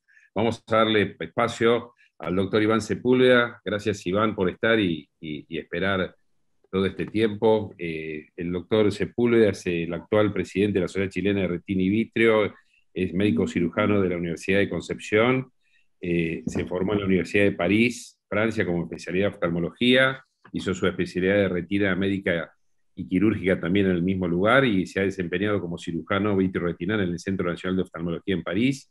y es miembro de múltiples sociedades. Gracias, Iván, por estar siempre con la convocatoria de la SARIF. Tú sabes que cuentas conmigo siempre. Para mí es un placer compartir nuevamente con ustedes, amigos, hermanos mayores. Y bueno, ahora voy a ser bien sucinto para analizar dos casos que yo creo que tienen mucha práctica y a veces uno se encuentra con ellos. El caso número 1 lo titulé Todo cambió en un mes, muy rápido. Es una paciente ojo único, ojo izquierdo. El otro ojo lo había perdido a los 6 años de un trauma bilateral en buenas cuentas con una gran atrofia corioretinal de ambos ojos, un ojo perdido, este ojo, un movimiento mano, y este ojo que tiene una visión de 20-40 bajó a 20-100 por la aparición muy brusca de metamorfopsia en esta mujer joven de 48 años alta miope. Vemos claramente en la geografía cómo en tiempos precoces aparece una impregnación de dos pequeñas lesiones, una yuxtafoveal y otra extrafoveal, que son activas evidentemente y que denotan la presencia de dos pequeñas membranas, no, una no tan pequeña, neovasculares tipo 2 de la alta miopía. Pero también en el scan vertical vemos cómo aparece una suerte de agujero lamelar. Vemos acá un tejido preretinal típico, un agujero lamelar típico, clásico, que en otros scans también se muestra como tal. Entonces tenemos dos patologías que coaccionan en el mismo momento, o sea, no sabemos cuál es cuál y cuál es bajo la visión, pero indudablemente la urgencia número 1 pasa a ser la membrana neovascular, por lo cual yo dije, bueno, si tengo que operar el agujero macular después, porque lo más probable es que ustedes van a saber después, yo prefiero que las lesiones estén menos activas como estaban en ese momento, el 11 de mayo. Yo la veo después de digamos, le hago el primer Avastin y aparecen más alteraciones de la superficie vitreomacular, ya efectivamente comienza a generarse un agujero macular, aquí vemos apenas aquí se pierde un poco la línea de los elipsoides, la limitante externa, y evidentemente digo, bueno, ya esta cosa no está funcionando bien, voy a poner mi último Avastin y después me voy a tener que poner en pabellón. Y efectivamente, el 30 de junio todo cambió, definitivamente apareció un agujero completo de pleno espesor y probablemente, no sé si las exudaciones o la inyección precipitaron de esas dos inyecciones el paso de agujero lamelar a agujero de pleno espesor. Bueno, aquí vemos cómo crece el agujero en el OCT ANFAS. Aquí en un mes, 31 de mayo, 30 de junio, la cosa es inexorable, hay que meterse a pabellón. Y le saqué el cristalino, que tiene una subcapsular posterior, le hice una vitrectomía y hice TF8. Y bueno, se normalizó, gracias a Dios, se normalizó todo, la autofluorescencia bastante tranquila, y se integraron las líneas externas de la retina y también en el scan vertical que aparecía con mayor importancia el agujero lamelar, bueno, un cierre completo del agujero con una buena recuperación visual. Aquí quizás el tema es qué ocasionó qué, si fue la membrana o las inyecciones que hicieron que el agujero lamelar se transformara en un agujero completo, en una alta miope, que todo anda diferente en esos otros pacientes. El segundo caso es un poco más práctico porque ustedes van a ver es cómo llegar tan lejos por la siguiente razón. Este es un paciente con 37 milímetros de largo axial del ojo derecho y 36,2 del ojo izquierdo, que viene por una baja de visión, tiene 59 años, del ojo izquierdo a movimiento manos. Efectivamente tiene en el ojo derecho tiene una foveosquisis traccional y en el ojo izquierdo tiene un desprendimiento de retina de polo posterior, que llega incluso por fuera de las arcadas. Aquí aparecen cuerdas subretinales, aquí la vemos bien, y con una dehiscencia de polo posterior paravascular. Bueno, aquí quería discutir con ustedes sobre todo la importancia de tener algunos tips. Llamé a Carlos Mateo, le pregunté, ¿sabes, Carlos? Yo creo que nunca me ha gustado sacar las cánulas para poder hacer introducciones de material directo sin pasar por cánula. Me desacomoda enormemente. Me dijo, mira, métete a 5,5 milímetros del limbo esclerocorneal y vas a llegar de todas maneras con cualquier pinza. Mi preferida es la pinza punta fina de agarre. Bueno, ¿qué tips usé? Primero saqué el cristalino para tener una cámara única, hice una capsulotomía posterior y me puse en forma lo más horizontal posible para disminuir la verticalidad de mis instrumentos. Sabía que estos igual iban a estar verticales y mientras más se verticalizan, menos uno ve lo que está haciendo. Por lo tanto, me puse mucho más en los meridianos horizontales. Usé el biselado porque es lo que tengo y es el que más se aproxima para hacer después el desprendimiento de vitrio posterior. Hice, luego de teñir el vitrio con Kenalog, hice una vitrectomía de la hialoides anterior, la despegué, después hice un shaving de toda la base de vitrio en 360 grados y después fui a despegar la hialoides posterior.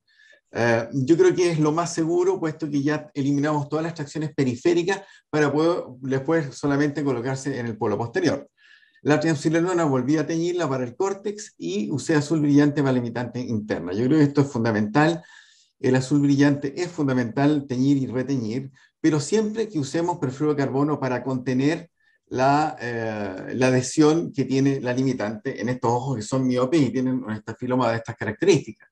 Por lo tanto, luego de usar el perfluoro de carbono, comencé mi pelaje de limitante interna con esta pinza que encuentro que es maravillosa, que siempre toma algo en la punta y funcionó, gracias a Dios, bien. ¿Qué alternativas tenemos para mejorar la eficiencia del peeling de la limitante? Usar un OCT intraoperatorio que no tengo. 3D, me parece 3D es muy bueno. Y también Finest Loop y Scratcher diamantada. Y usar gas, ideal es usar SF6 al 20%. Bueno, este es el resultado bastante bueno, anatómico. Tuve que hacer un drenaje porque luego de hacer láser en la zona paravascular tuve que hacer un drenaje porque en la medida que iba llenando la cavidad de perfluoro de carbono, el líquido obviamente tenía que escapar en alguna parte que tenía que ser otra que el agujero paravascular, y finalmente pude aplicar la retina. Ahí vemos el comienzo del peeling, que fue un poquito traumático, pero bueno, después se replicó correctamente. Eso es lo que quería hablar con ustedes hoy día. Espectacular, muy, muy lindos casos, Iván. La verdad que esos tips de estos ojos largos que nosotros enfrentamos, bueno, son dos casos bien diferentes, pero tienen algún punto común, que es su miopía, ¿no?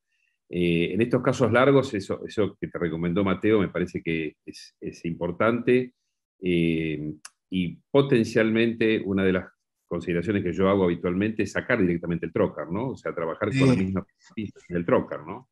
O sea, a mí me da un poco más susto, la verdad que claro, la ida y venida, la tinción, la retinción y todo, yo sé que a la larga, si no hago un peeling perfecto de la base, un shaving perfecto de la base, es un poquito más complejo. Por eso era mi gran miedo. Me dijo, mira, igual pasa 5,5 y igual hace una crío al final de la vitrectomía para que estés tranquilo y todo eso. Pero me dijo, no vas a llegar igual. Y a mí me interesaba llegar con la otra pinza. Tengo una pinza Dort larga, que es bastante más larga, pero me desacomoda tomar la limitante. A mí me gusta siempre partir con la limitante tomando una pinza puntuda, que siempre agarra. Y bueno, eso...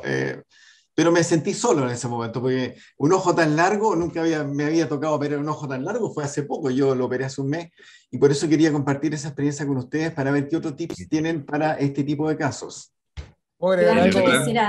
Andrés, ¿puedo agregar algo? Sí, Daniel, después Eleonora, dale. Lo que dijo el doctor de ir un poquito más atrás, en la era pre-trócares, y sobre todo cuando no teníamos, me acuerdo que me lo dijo también. Era un suicidio. Y entré y me llevé toda la retina. O sea, la anatomía quirúrgica se respeta porque el ojo del miope crece hacia atrás, no todo. Y la verdad que me hice una diálisis, fue una desgracia, por lo menos fue mi experiencia, ¿no? Y dije, nunca más la hago. Iván, quería hacerte dos preguntas. Hola, ¿cómo estás? Bueno, hermosa la observación de Mateo de entrar a 5,5 y horizontal y lo demás. Te quería preguntar si en este caso pelaste hasta las arcadas por esa compliance que necesitas de la retina, que no tenga su capa fija para que cubra este ojo tan alargado. Y la otra pregunta es si consideraste colocar un explante macular, porque era casi ideal el estafiloma tan largo, era ojo externo, no arriesgabas casi nada, por más que comprimís las perforantes, ¿no? Que también se dice que por otra parte la banda no es tan inocua como se cree, porque al presionar desde atrás puede apretar alguna perforante escleral, ¿no? Sin duda lo habría mandado a Barcelona, pero en este caso no, por la pandemia. No, la verdad, Eleonora, mira, desde el punto de vista de la resección, o sea, la disección de la limitante, la hago muy amplia, tenía que pasar sobre el borde del agujero paravascular, no podía quedarme ahí y dejar el borde sin tocar, así que me fui con el perfluoro de carbono. Uno de hecho puede llegar como creo que una vez lo mostró Martín Charles, hasta el Ecuador. No era la intención mía, pero por lo menos llegar sobre el estafiloma y poder estar bien reaplicado en esa zona para poder después hacer el drenaje sin problema. O sea, yo creo que es fundamental llegar por lo menos a las arcadas o al borde del estafiloma y obviamente pasar sobre el agujero paravascular. Y en segundo lugar, respecto al explante, claro, o sea, yo creo que es una buena instancia. El problema es que tienes que tapar el agujero, que está mucho más periférico, pero por el otro lado. Puede ser. Yo no tengo experiencia. Yo no podría, por lo menos. No.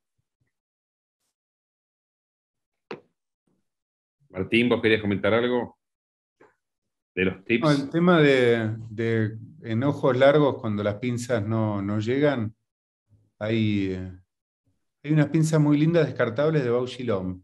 Yeah. Y que eran, creo que la de Synergetics de antes, pero bueno, las vende Bausch + Lomb y son realmente para los que le gustan la ILM Forceps tipo Eckhart de Grihaber, son muy parecidas. Y sé que Alcon está con una línea pensando en hacer instrumentos. Largo. Amiopes. Sí, hay una línea fuerte en la parte de desarrollo e investigación de empezar a ofrecer eso, ¿no? Pero bueno, es todo un tema y realmente tuviste un éxito increíble en los dos. Yo creo que la membrana neovascular esa fue la que... El cambio de la forma de la mácula fue lo que ocasionó el agujero de mácula, ¿no? Creo que fue la membrana hizo el agujero. En un mes, todo pasó en un mes, o sea, así, paf. Y me encantó que hayas esperado un poquito a ver qué pasaba. La actividad de las membranas. Porque a veces uno piensa que por ahí, al achicar la membrana, por ahí todo vuelve a su lugar y se cierra automáticamente el agujero, cosa que no ocurrió, pero me pareció muy prudente esperar un mes más a ver qué pasaba. Sí. Muchas gracias, Martín. Bueno, es un hecho que la cicatrización fue lo que lo generó, ¿no? Es así. Sí, cambio de curvatura. Tal cual. Bueno, le vamos a dar entrada a Alejandro Mujica de Paraguay. Alejandro es médico especialista en oftalmología de la Facultad de Ciencias Médicas de la Universidad Nacional de Asunción. Hizo su fellow en retina en la Cátedra de Oftalmología de la Facultad también de las Ciencias Médicas de Asunción, Paraguay. Hizo un fellow en retina en la Escuela Paulista de Medicina de la Universidad Federal de São Paulo. Es especialista en patologías maculares por la misma escuela y bueno, ha sido miembro de la Sociedad Paraguaya y de múltiples sociedades. Gracias por estar, Alejandro, y compartir este caso con nosotros. Muy buenas noches, Andrés. Muchísimas gracias. ¿Se puede ver la pantalla? Perfecto. Perfecto, ok. Bueno, muchísimas gracias, Andrés. La Sociedad Argentina siempre es muy excelente, me encanta la dinámica que tiene. También mis amigos brasileños, porque yo me formé en la Escuela Paulista, fellow de la Escuela Paulista, amigo de Mauricio. Bueno, lo que quería mostrar hoy es algo que es una derivación del consultorio, algo que vemos normalmente. Por ejemplo, este caso tiene 7 años de seguimiento. Es un paciente con vasculopatía, varón de 59 años, que viene a la consulta en ese entonces por una pérdida súbita de la visión, hipertenso, con gastritis, antecedentes de glaucoma en su padre y que quedó ciego. Su visión en ese momento era 20/20 en el ojo derecho y 20/400 en el ojo izquierdo con una presión ocular normal. En ese entonces decidimos, al ver que era un hemovitrio grado 4, fáquico el paciente, operarlo con láser, gas, y luego el paciente, como no quiso operarse de catarata inicialmente, se operó diferido, FACO, y quedó con una visión de 20/30 hasta la fecha, sin ninguna otra intervención. El caso que quiero presentar es el ojo derecho y lo que aprendemos debido a lo que vino por el problema del izquierdo. En los seguimientos, el ojo derecho, que en ese entonces tenía 20/20 de visión, muestra esta angioflúor que muestra una trombosis silenciosa en ese ojo temporal inferior, sin edema, que al verlo indicamos un láser sectorial periférico en la zona de trombosis. Al año siguiente, ese ojo empieza, el derecho, a dar problemas, entonces vamos con anti-VEGF 3 veces, su visión se mantiene fluctuante entre 20/20, 20/40, 2016 va así también, Avastin, 2020, 2050, 2017, 5 Avastines cada vez más demandantes, el 2018, 6 Avastines, 2019, 3 Avastines, ya empezamos con Eylea, más dexametasona, pero manteniendo siempre una muy buena visión. El paciente fue siempre controlado mensualmente, cosa que a veces es difícil. En el 2020, gracias a Dios, él pudo venir a sus controles, pero también empezó a haber otro problema. Seguíamos con los Eyleas, ¿verdad? Y Aflibercept con dexametasona. Acá no tenemos Osurdex, ahora tenemos Osurdex, pero gracias a nuestros vecinos argentinos traemos de allí. Y entonces le inyectaba Eylea más dexametasona, pero en forma líquida, no en forma de dispositivo de liberación lenta.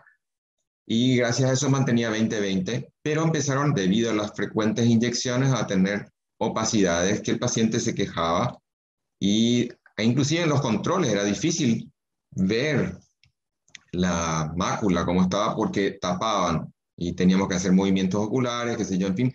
Ahí hay una imagen del ANFAS que muestra la opacidad del vítreo que ejemplifica la molestia del paciente. Debido a eso, entonces, empezamos a hablar, pero le dije, mira, no, si te saco el vítreo, no tenemos dónde dejar la medicación para la trombosis, qué sé yo, en fin. Era muy difícil decirle no, porque se quejaba más de la fluctuación de visión por la opacidad que por las inyecciones. Entonces, y cuando quitamos el vítreo, nos quedamos sin ese reservorio.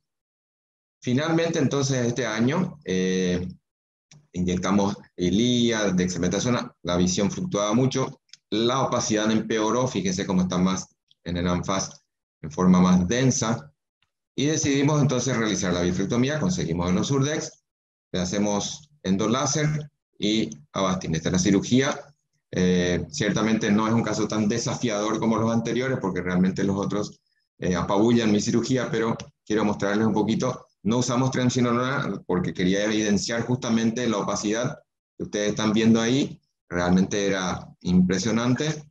Uno va comiendo el vítreo y mueve esa gelatina llena de manchas. Se ven las opacidades, perdón, las trombosis silentes que va haciendo este paciente, que en esta cirugía su presión arterial, que él decía controlada, inclusive el clínico dijo que estaba controlada, llegó a 21, 100, 110, cosa que casi hizo parar la cirugía, pero logramos seguir.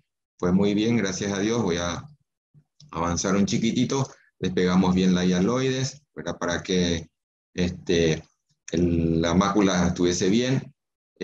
No tenía membrana epirretiniana, por eso no fuimos más allá en el exceso de repente hacemos o no limitorexis en este tipo de pacientes, y creo que también hay que tener en cuenta que el paciente era muy complicado, entonces haciendo láser por encima de lo que ya tenía en la zona inferior, que por lo visto seguía alimentando el VEGF, también en esta superior, luego inyectamos ya el Osurdex para poder fomentar una recuperación mejor del edema macular. Y finalmente el Avastin como complemento, creo que era obligado de hacerlo, ¿no? Y se ve el jet de lo que es una inyección padrón, que al ser filmado uno se da cuenta que cuando uno inyecta algo en el ojo, causa una turbulencia, que eso finalmente genera opacidad en el vítreo normal, diríamos. En el postoperatorio hoy día, esto fue realizado en inicios de agosto, y ya estamos en finales de noviembre, su visión se mantiene en un control último que fue hace una semana, 2020, con corrección por supuesto. Su imagen ANFAS se encuentra limpia, la mácula por fin deja de tener problemas, o sea, una reestructuración total de la mácula. Y solo para ver y terminar, fíjense el ANFAS prequirúrgico que fue en julio versus el último ahora en noviembre, y la mácula que se veía allá en el OCT, casi difícil, ahora se ve súper clarito allí. Una cosa por notar es que dejamos el vítreo remanente periférico, así como estaban diciendo, en agujeros maculares, porque hablando con el paciente le dijimos, mira, no sabemos si tenemos que seguir inyectando. En el ojo izquierdo no se necesitó más, gracias a Dios, pero en este no sabemos si deberíamos o va a necesitar más inyecciones de anti-VEGF para controlar su maculopatía. Y bueno, finalmente eso es todo lo que le quería contar y es mi experiencia. Gracias. Bueno, ¿puedes dejar de compartir un segundo? Sí, exacto.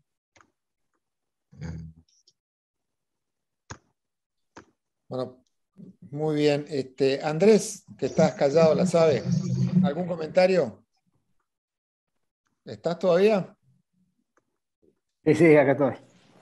No, la primera impresión que me daba era que podía corresponder a algún hemovitrio provocado por alguna neovascularización periférica secundaria a la oclusión venosa, porque la dexametasona no es como triamcinolona y no debería por qué generar esos grumos. Una posibilidad es esa, que haya tenido algún sangrado y cuando se va desoxigenando la hemoglobina genera esos grumos blanquecinos que pueden generar esa molestia en el paciente. Otra causa en relación a las inyecciones, realmente no sé qué opinan. ¿Alguna otra? Pero creo que están... y por eso mejoró con la fotocoagulación de las áreas isquémicas. Fíjate que es un seguimiento de 7 años. O sea, este paciente empezó a inyectarse en el 2015 y las miodesopsias las empezó a percibir el año pasado. Y ya llevaba un número bastante grande de inyecciones en ese ojo, que fue fotocoagulado en el sector inferior temporal. El siguiente lo hizo después y pasó silente. Honestamente, ese pasó silente. Bueno.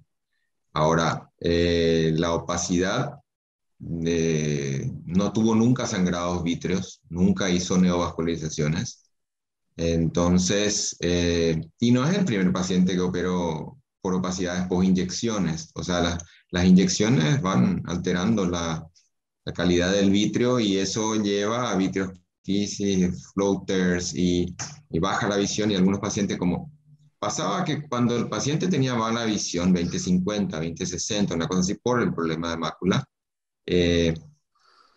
no percibía tanto, pero cuando empezó a estar súper bien, después de que le asociamos dexametasona y veía 20/20, pero le pasaba la mancha enfrente, bajaba su visión tanto que hizo más evidente la necesidad de ahí. Entonces, un año después de su propuesta, fuimos a cirugía.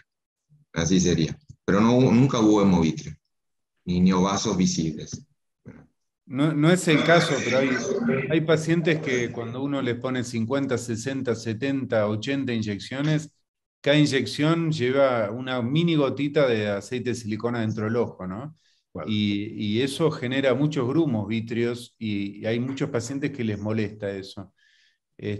Así que hay que tenerlo en cuenta, ¿no? Y en Estados Unidos empezaron algunas compounding pharmacies a hacer compounding Avastin con jeringas sin aceite de silicón, sin la lubricación de aceite de silicón, pero a muchos médicos no les gusta porque tiene como son mucho más rígidas a la hora de inyectar.